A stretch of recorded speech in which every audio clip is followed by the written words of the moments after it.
Hell's depths. Turning over these stones of long sought-after, dreaded affirmations, at the least of my needed tendency so forth without holding any heart invitation, but this flame in the middle of liability, taking me at the verbatim's origin of self-effacement foretold with malediction on a cold course whelmed and twisted with humility, reaping a silent rumination of despair.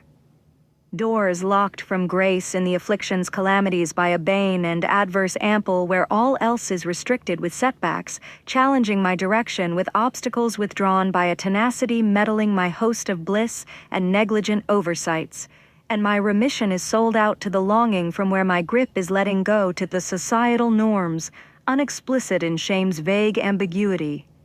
Why, from where the unresolved sacred hoist of my righteous sternum breaks from the Sheila of cryptic shadows that dance in the valley of a chasm's plot embroiling a nightmare's debacle by a horror's devastation, where mayhem seeps on the edge of definite disaster, while no more insufficiencies correspondences became but are now finalized to the raised of implications gone wrong.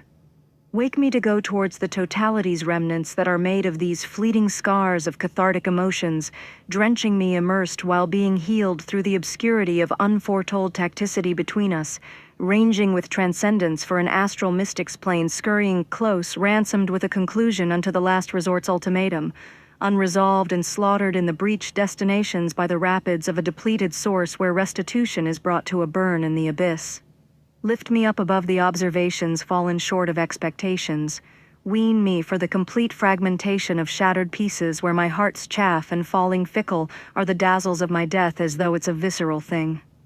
I take the necessity of mournful bitterness and crack the code of my sorrow, stripping away the absence, by mending redemption unto the root of my fount, springing up a new beginning, crossing on the high road, standing rapturous in a wave of awe because my priority for my relinquishments crying out is overcoming in every and all shades on a gray scale of these tears wept.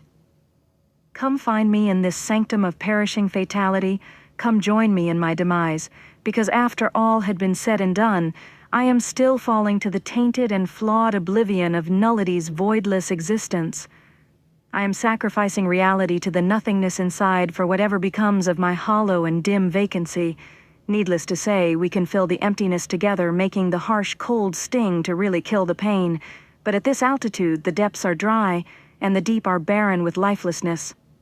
A heart of greed ended me up with nothing like both our insatiable grieve to the eternal itch of having all in nothing altogether at once, but if you will just let me fray your heart, the exclusive variations of limited bonds we shall flourish unto the deep and rise unto the Hades that bars our souls. This deep trench swallowing us all was the sophistication we never came to. Yes, a labyrinth of studded complexity. We have time in a timeless chamber to feel the cold, the burn, and the itch, like mindless individuals repudiating in the depths of hell, finding ourselves stagnant apart from life, needing without resolve, without an embankment to account for. While trust has failed us, diminished under sweltering adherence that there be more, because of the nothingness has taken its toll. Following in the midst of a concaved retribution ceasing and by the seether decrypting our evolution, abounded forever without a convergence to prime, culminating on the peak of the inferno, cold and hot, dead and demolishing the non-existent endlessly.